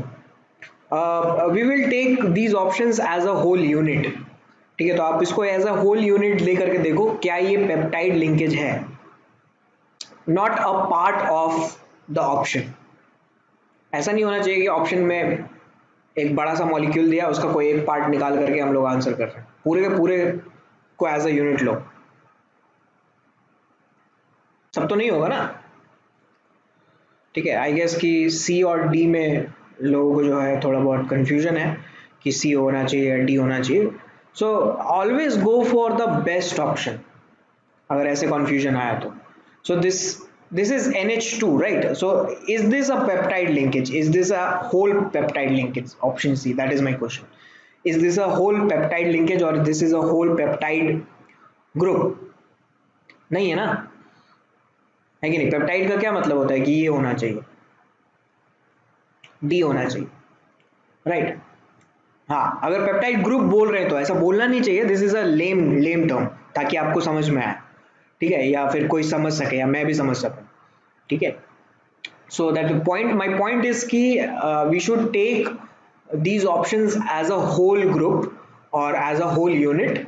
ठीक है, उसका एक निकाल करके, हाँ मैं मानता हूँ कि इसमें ऑप्शन सी में ये वाला जो बॉन्ड है वो आपका पेप्टाइड लिंकेज है, लेकिन उसके बाद जो है वो आपके आर और आर अल्काइल ग्रुप्स लगे होंगे ना, क्योंकि आप अमीनो एसिड्स को रिएक्ट करवा रहे हो ना। पेप्टाइड बॉन्ड कैसे बनता है?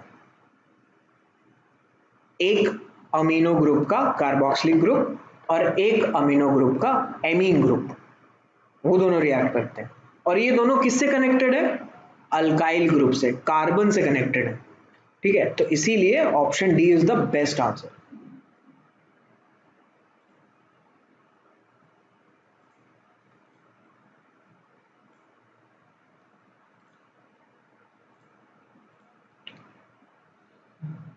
चलो क्वेश्चन नंबर 21 देखते हैं। 21,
ओम कोई डाउट है तो बताओ। ओके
ओके, तो आई गेस इसमें सब में आपको एक प्रोजेक्शन बनाना पड़ेगा, फिशर प्रोजेक्शन, और फिशर प्रोजेक्शन बनाने के बाद जो है आप उसमें फिर डिसाइड कर सकते हो कि ये डी है या फिर एल है। ठीक है, तो उसका जो आंसर है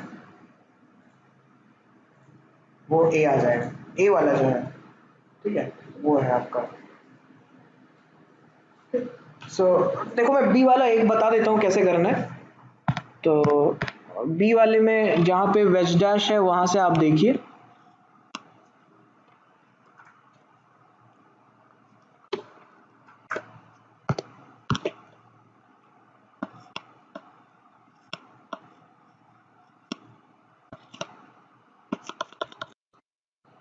ठीक है, इस डायरेक्शन से मैं देख रहा हूँ यहाँ से।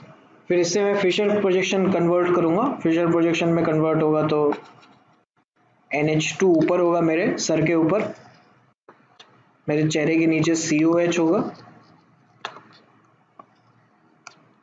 मेरे राइट हैंड साइड में CH2OH होगा, और मेरे लेफ्ट हैंड साइड में H होगा। ठीक है, अभी हमारा काम खत्म नहीं हुआ है यहाँ पे।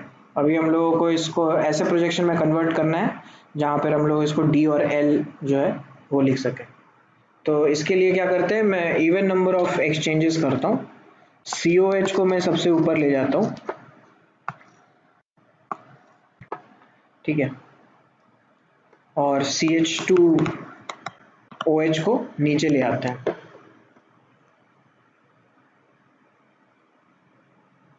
ठीक है, NH2 आपका यहाँ आ जाएगा और हाइड्रोजन आपका यहाँ आ जाएगा।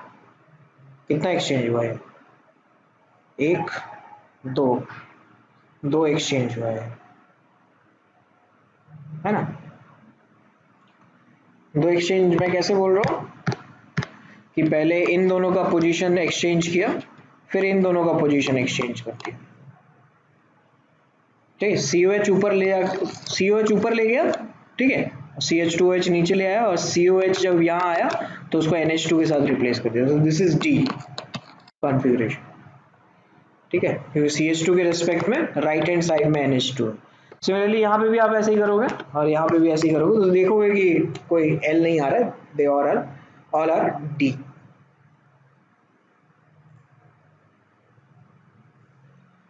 हाँ, हम उसी के रेस्पेक्ट में बोल रहे हैं, हम जो है CH2OH के रेस्पेक्ट में जो हमारा फर्स्ट प्रायर ग्रुप है उसके बोल रहे हैं। ग्लिसरीन में क्या होता था, ग्लिसरीन में हमारे पास था CHO CH2OH।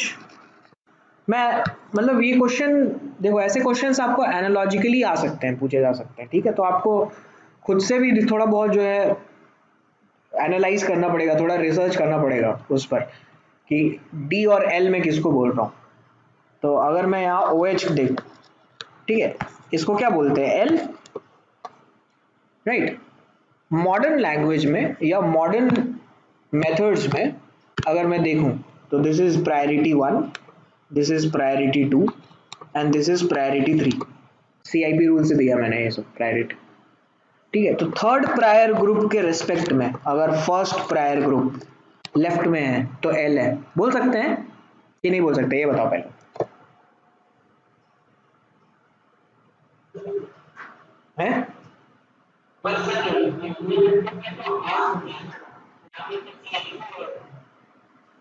हाँ तो क्या होगा,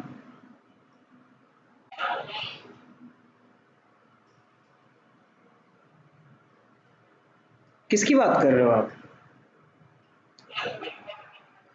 वो आर कुछ भी हो सकता है, वो आर कुछ भी हो सकता है, ऐसा जरूरी नहीं है कि वो सिर्फ अल्काइल ग्रुप हो। देखो, ये जो हमने इतना बड़ा टेबल देखा उसमें आर ग्रुप बहुत कुछ था, नहीं। ये देखो CH2OH,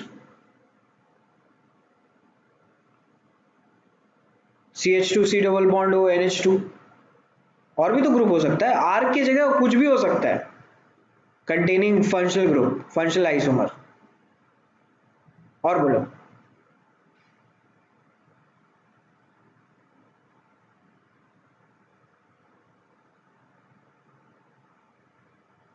ठीक है, तो ग्लिसरीन के रेस्पेक्ट में मैंने ये देखा कि थर्ड प्रायर ग्रुप के रेस्पेक्ट में अगर फर्स्ट वाला लेफ्ट हैंड साइड में है तो मैं एल कह रहा हूँ, otherwise that will B D. तो मैं भी यहीं पे यही काम यही कर रहा हूँ, फर्स्ट सेकंड थर्ड प्रायोरिटी देकर के डी एल कर सकते हैं, कर तो सकते ही है, मेथड गलत थोड़ी है, ठीक है। अगर इसके लिए फिट बैठ रहा है तो सबके लिए फिट बैठना चाहिए।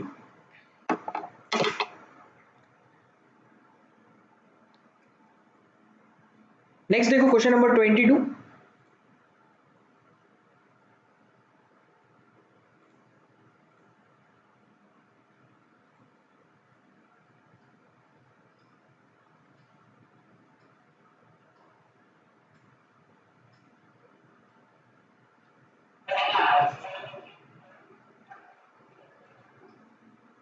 आइसोइलेक्ट्रिक पॉइंट जब वो पीएच जहां पर ज्विटर आयन बन जाता है। ये जो ऊपर हम लोगों ने पीएच लिखा था ना, that was pH of isoelectric point. कहाँ गया, हाँ।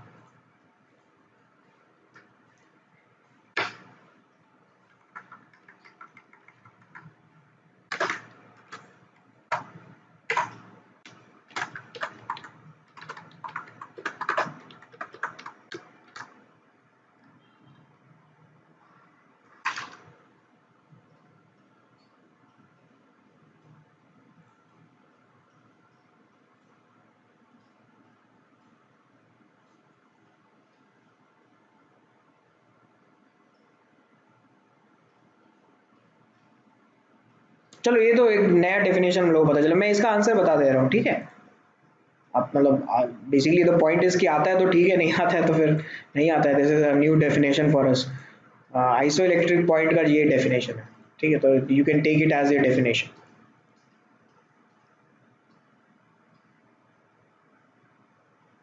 So isoelectric point is calculated for amino acids with acidic side chain by taking the average of pK1 and pK2। ठीक है, इसमें एसिडिक क्यों लिया, कोई बोलेगा यार बेसिक क्यों नहीं ले रहे सर, न्यूट्रल क्यों नहीं ले रहे सर, ये तो गलत बात है, ठीक है, ये डिस्क्रिमिनेशन है। लेकिन द पॉइंट इज कि जब आपने pK1 लिखा है, मेरी बात सुन लो, मैं जब मैं बोल रहा हूँ कि एसिडिक क्यों नहीं हो सकता, ये बेसिक क्यों नहीं हो सकता, न्यूट्रल क्यों नहीं हो सकता, द पॉइंट इज कि जब आपने pK1 और pK2 लिख लिया ना, तो इसका मतलब ही हो गया कि we are defining it for acids. Okay, so that's why it is defined for acids and the pH का फॉर्मूला क्या है, pK1 plus pK2 divided by 2, right.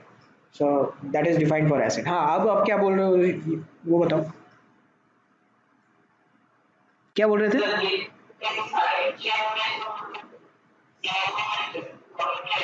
हाँ हाँ, उसी साइड चेन की बात कर रहे हैं, उसी साइड चेन की बात कर रहे हैं।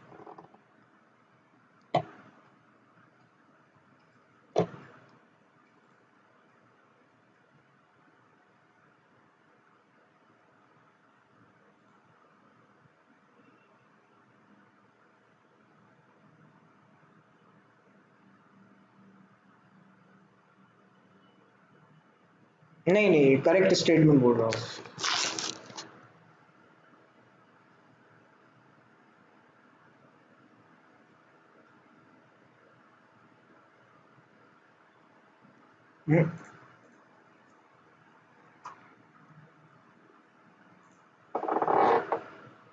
करेक्ट होना चाहिए, करेक्ट होना, इनकरेक्ट नहीं है। ये करेक्ट है Vineet. C C is correct. Okay.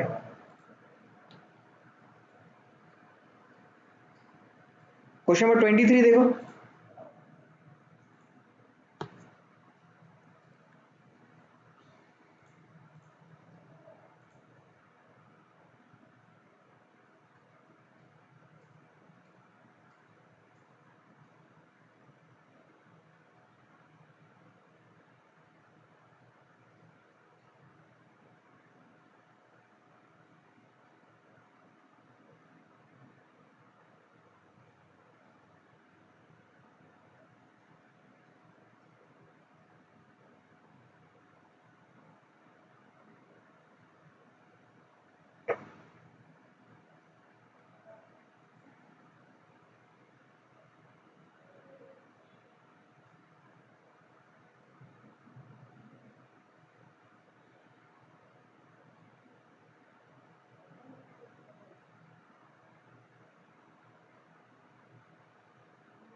Very good Kshitij.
ठीक है, तो इसमें बी आंसर आएगा, ग्लाइसिन पीएच 2। पीएच 2 होगा तो that will be acidic. Acidic है तो सीओएच तो रिएक्ट नहीं करेगा, NH2 रिएक्ट करेगा, and that's why B will be the correct answer, right. अब देखो देखो, what is the net charge of the compound at pH 8?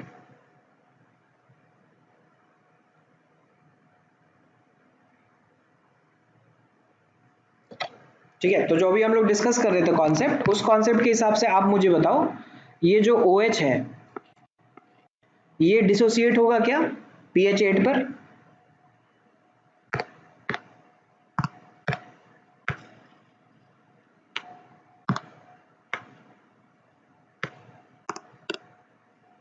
हाँ होगा, यस। क्यों नहीं होगा लिम्पन? उसका pK 2 है, इसका pK 2 है, इस 2.18 pH से एबव ये डिसोसिएट हो जाएगा, है ना। तो इसका मतलब है कि नेगेटिव चार्ज बना करके रहेगा। अब देखते हैं ये वाला, क्या ये डिसोसिएट होगा NH3+? चलो नंबरिंग कर देते हैं इसको, 1 2, 2 वाला डिसोसिएट होगा,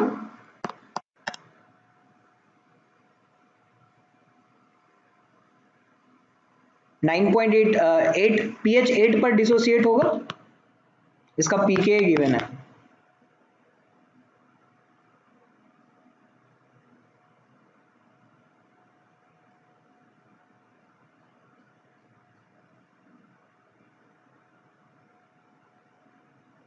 नहीं होगा, अभी भी नहीं समझ में आ रहा आप लोगों को। देखो मैं मतलब अंधेरे में तीर चला के कोई फायदा नहीं है, समझना पड़ेगा आपको। द पॉइंट इज कि अगर पी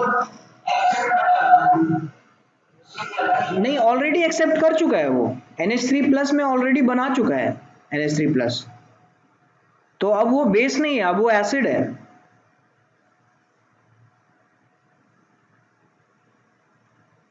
ठीक है, और मैं क्या बोल रहा हूं पहले सुन लो। आई एम सेइंग कि अगर पीके से पीएच ज्यादा है,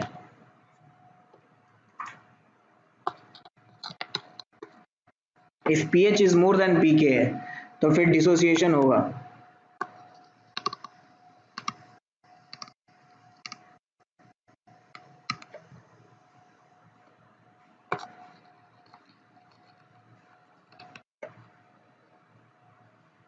okay,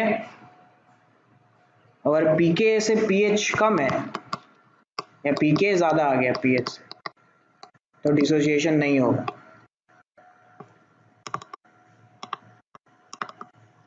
I am talking about the acid, ठीक है। सो मोस्टली मैं इसको कैसे देख रहा हूं, मैं इसको देख रहा हूं कि ये इसका पीएच है, इसका पीएच ये है 2.18। मैं इसको ऐसे विजुअलाइज करता हूँ, हालांकि है नहीं, लेकिन द पॉइंट इज कि पीके क्या रिप्रेजेंट करता है, H प्लस के डिसोसिएट होने का एक नंबर, ठीक है, लॉगरिथमिक में। और क्या है, ये तो मैथमेटिकल नंबर है बस, ठीक है, इसका फिजिकल सिग्निफिकेंस तो कोई थोड़ी है, राइट। तो इसका मतलब है कि अगर pKa 2.18 है, तो इसका मतलब है कि अगर pH 2.18 से अगर मैं ज्यादा लेता हूं, तो ये 2.18 इसके लिए pH greater than 2.18 is basic, ठीक है, और pH less than 2.18 is acidic, है ना। तो इसीलिए मैं बोल रहा हूं कि इस पॉइंट पर अगर pH हमारे पास 8 है और मैंने ये ले लिया OH, तो pH 8 पर इसके लिए ये pH क्या हो जाएगा, बेसिक हो जाएगा, और ये डिसोसिएट हो जाएगा। डिसोसिएट अगर हो गया तो ये नेगेटिव बना करके रहेगा, O माइनस बना करके रहेगा, फर्स्ट वाला ये। सिमिलरली सेकंड वाले में देखो, सेकंड वाले के लिए क्या बोल सकते हैं हम लोग, कि अगर pH ग्रेटर देन 10.53 है, तो ये इसके लिए बेसिक मीडियम है। अगर pH लेस देन 10.53 है, तो ये इसके लिए एसिडिक मीडियम है, ठीक है।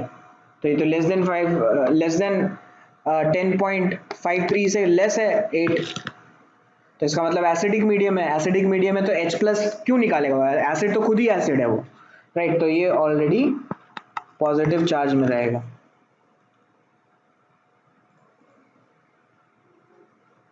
वो टोटल से मेरे को मतलब नहीं है क्षितिज, मैं अब आंसर से बिल्कुल भी मतलब नहीं है, क्योंकि आप लोगों को नहीं समझ में आया है जो मैं कॉन्सेप्ट पहले बताया था, ठीक है। अब मुझे ये बताइए कि ये OH थर्ड वाला, ये डिसोसिएट होगा कि नहीं होगा।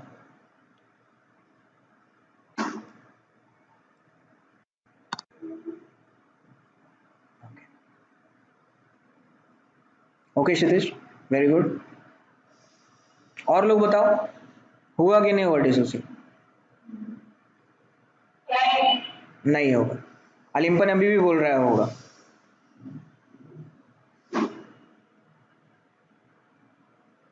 सो टेल मी अलिम्पन,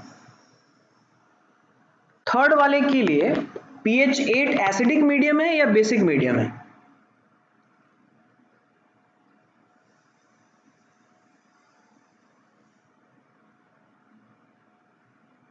नहीं नहीं, आप तो वो एसिडिक मीडियम, हाँ फिर तो बहुत बढ़िया, अगर ये समझ में आ जाता तो फिर तो सही है। अगर एसिडिक मीडियम है तो फिर डिसोसिएट नहीं होगा, राइट। तो ये एज अ न्यूट्रल रहेगा, तो यहाँ पे न्यूट्रल चार्ज है, कोई चार्ज नहीं है थर्ड वाले में।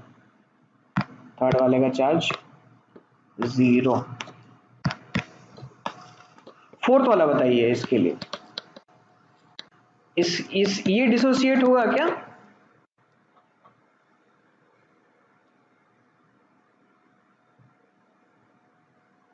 अलिम्पन क्या लगता है?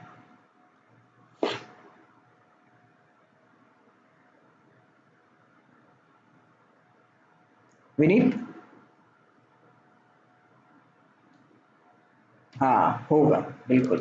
तो अगर ये होगा तो -1 चार्ज आएगा यहाँ पे, ठीक है। और फिफ्थ वाले के लिए बताइए, क्या ये डिसोसिएट होगा? पीके इसका 9.82 है। वेरी गुड क्षितिज।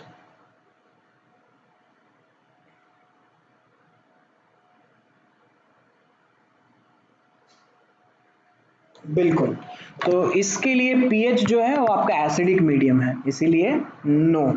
तो यहाँ पे +1 चार्ज, राइट। आप टोटल देख लेते हैं चार्ज कितना है। यहाँ पे +1 है, यहाँ -1 है, यहाँ +1 है, यहाँ -1 है। टोटल चार्ज कितना हो जाएगा इसका? 0। 0 आएगा टोटल चार्ज।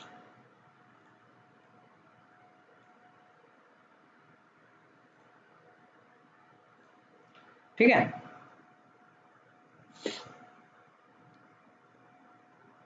हाँ, अब देखो हम लोगों को क्या निकालना है। अब हम लोगों को निकालना है आइसो इलेक्ट्रिक पॉइंट। एक एक करके निकालते हैं। जैसे इसका देखो, इन दोनों का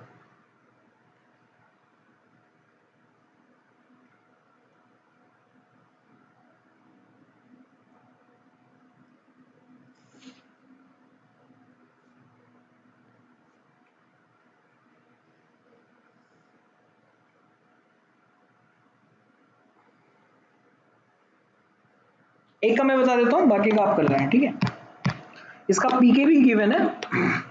अगर इसका मैं पीके निकालूं तो वो आ जाएगा 9.6, ठीक है। और पीएच होता है आइसो इलेक्ट्रिक पॉइंट का pKa1 plus pKa2 divided by, तो यही कर रहे हैं हम लोग, pKa1 plus pKa2 divided by 2। तो ये 5.5 आ जाएगा, नहीं ऐसा कुछ है क्या? 5.4, 5.9, अच्छा।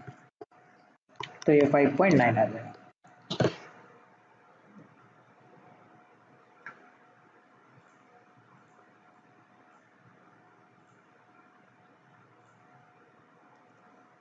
सेकंड वाला करके देखो।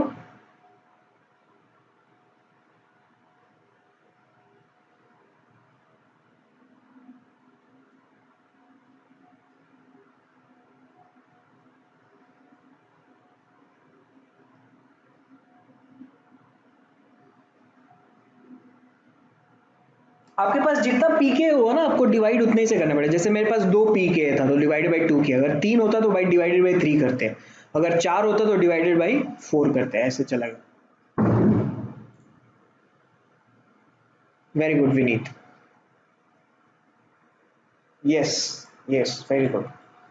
तो इसमें हम लोग pK1 plus pK2 plus pK3 divided by 3 ऐसे कर रहे हैं, है ना। तो कितना आना चाहिए?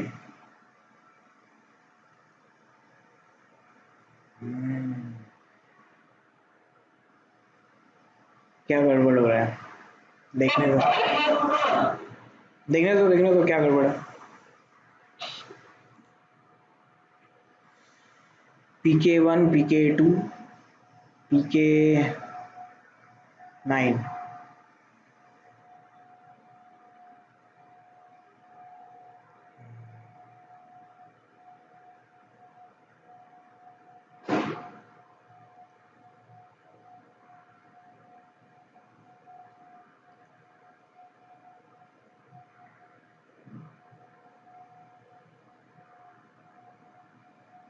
तो हम लोगों को पीएच निकालना है ना।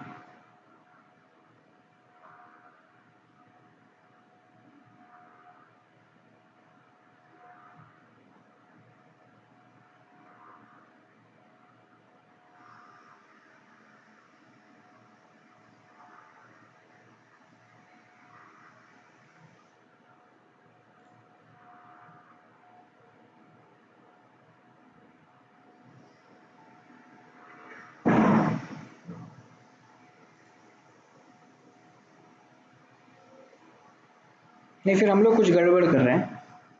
हम लोगों के पास दो एसिड है और एक कैटायन है। सो यस, ओके ओके, ठीक है, ठीक है। हाँ, तो हम लोग ये देख रहे हैं कि ये ज्वीटर आयन कैसे बनेगा, ठीक है। तो इसको हम लोगों को ज्वीटर आयन बनाने के बाद इसका पीएच निकालना है, ठीक है, ऐसे ही नहीं निकालना है एज इट इज, राइट। तो जब ये ज्वीटर आयन बनेगा, तो ये ज्वीटर आयन कैसे बन सकता है, जब ये आपका नेगेटिव बने और या तो ये नेगेटिव बने, ठीक है। सिमिलरली ऊपर में भी तो यही हो रहा था कि जब ये H प्लस लूज कर देगा तभी तो, इसीलिए तो हम लोगों ने डेफिनेशन पहले लिख लो, उसके बाद हम लोग नेक्स्ट क्लास में इसको डिस्कस करते हैं क्या सिनेरियो है।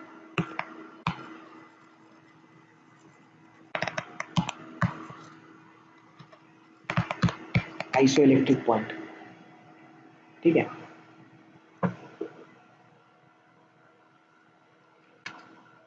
तो इसको हम लोग ऐसे कह सकते हैं कि it is a special pH, it is a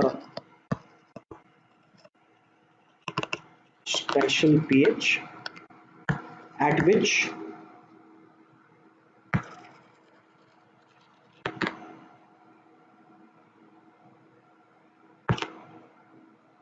a sample of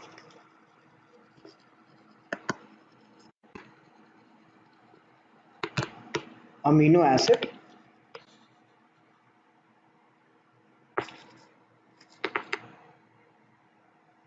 at this pH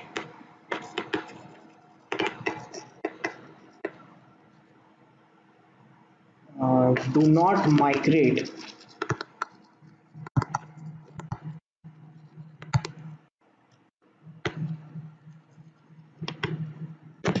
under an electric field.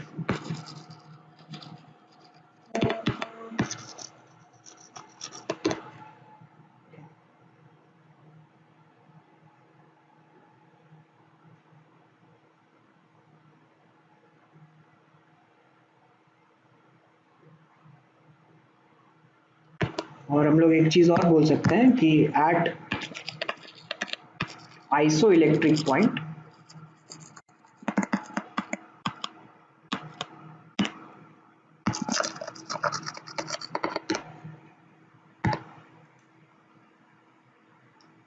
the average molecule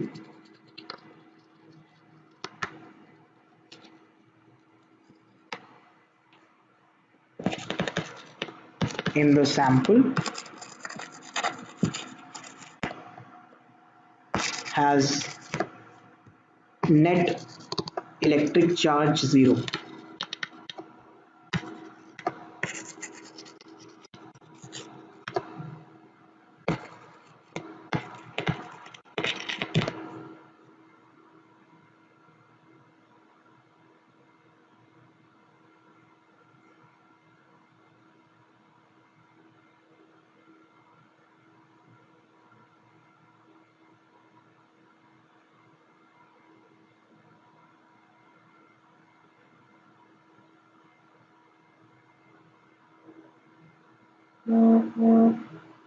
okay, ये आइसोइलेक्ट्रिक पॉइंट का डेफिनेशन है।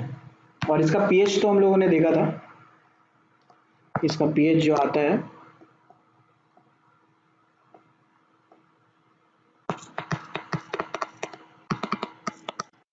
is pK1 plus pK2 divided by 2.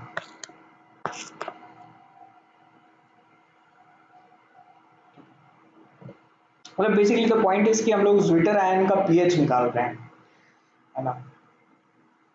और हाँ, चलो मैं देखता हूँ इसमें, ये लिख लिया सब लोगों ने या लिख रहे हो? चलो लिखो लिखो, मैं उस क्वेश्चन में देखता हूँ कि क्या दिक्कत है। The point, my point is कि जब ज्विटर आयन बनेगा तो there will be a positive charge and there will be a negative charge. If we are calculating the pH of a isoelectronic species, then for that species the net charge must be zero. So that means कि वो जो है आपका एक zwitter ion बना करके रहेगा।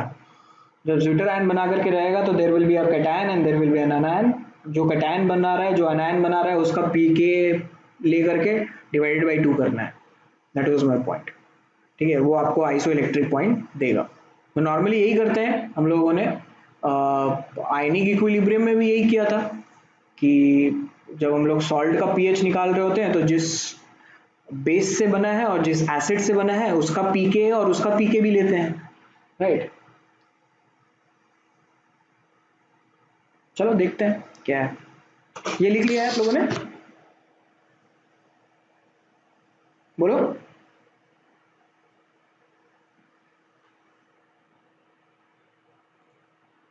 हाँ, ओके। चलो, तो नेक्स्ट क्लास में हम लोग जो है इसके बाद मैं ये एज अ होमवर्क आपको दे दे रहा हूँ, ठीक है। कुछ क्वेश्चंस हैं, उसके बाद हम लोग जो है प्रोटीन्स पढ़ेंगे और प्रोटीन्स पढ़ के लेट्स कंप्लीट दिस चैप्टर। उसके बाद फिर will start with polymers, okay. चलो, see you next week. Thank you, bye bye.